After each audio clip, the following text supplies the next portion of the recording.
The Labour Party is paving the way for a capital gains tax, wealth tax or similar to campaign on at the next election. The policy has been a thorny issue for the party in the past, but in an interview with the Tova podcast, Chris Hipkins thinks he can sell it to voters. Chief Political Correspondent Tova O'Brien reports.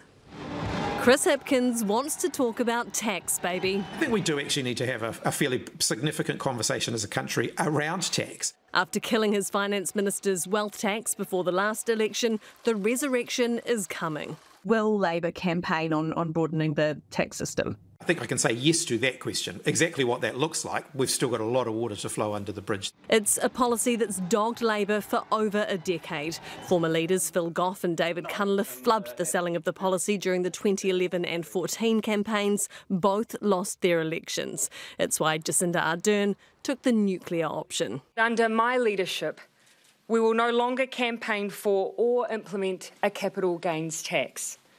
Not because I don't believe in it, but because I don't believe New Zealand does. Hipkins thinks that's changed. Are you confident, though, that you can sell a CGT or a wealth tax because it's tripped Labor leaders up in the past? As I've said, I think the debate needs to start from what are we funding, and then we talk about how we fund it. But he won't say yet what that looks like. We're just not there yet. I mean, because ultimately, if you look at a wealth tax and a capital gains tax, they're actually similar. They're points on a continuum. A capital gains tax taxes actual gains a person has made from the sale of a property.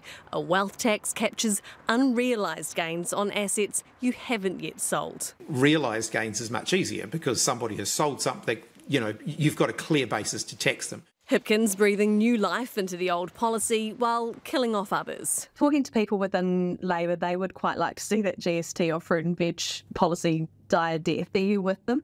Yeah, look, I don't think that's going to be part of our mix for the next campaign. As for whether he's confident his caucus won't knock him off as leader before the next campaign, a deflection by prediction. I'll make a bold prediction for you, Tova. I'll still be leader of the Labour Party long after Nicola Willis has shoved the knife between Christopher Luxon's shoulder blades. And on the age-old question of working with Winston, this time after 2026, Hipkins was his clearest yet. Pretty unlikely that our position on working with Winston Peters is going to be different in the next campaign to what it was in the last campaign when we said we don't want to borrow that. Pretty unlikely is different from we don't want to borrow that. Oh, we don't want to borrow that.